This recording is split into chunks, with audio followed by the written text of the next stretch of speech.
Habang nakatigil ang mga sasakyan sa Rojas Boulevard southbound sa Maynila, isang lalaki ang biglang lumapit sa pulang kotseng bukas ang bintana at hinablot ang bag mula sa nakasakay sa loob. Hindi masyadong kita sa video pero may isa pang lalaki sa driver's side na mabilis na tumawid palayo. Makikita rin ang ilang lalaki na tila nagmamanman. Agad nahuli ng mga pulis ang nandukot na minor de edad.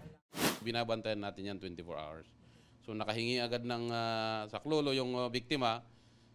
So narespondihan agad at nahuli itong yung isa. Ayon sa pulisya na ibalik sa biktima ang bag na may lamang cash, mga ID at personal na gamit.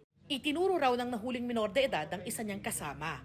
During the follow-up, saka natin mahuli yung kasabwat niya na yung adult na unfortunately may dala po siyang baril.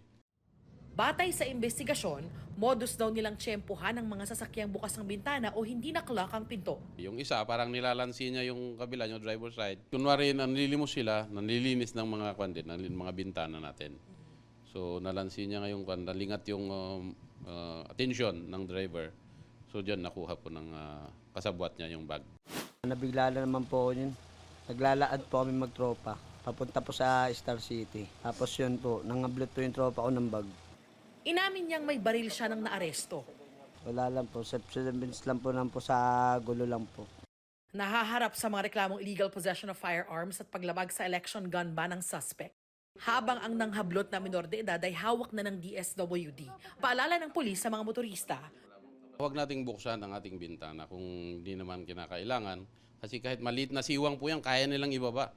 Kaya nilang pilitin pababa yan. Para sa GMA Integrated News, Darlene Kai, nakatutok 24 oras.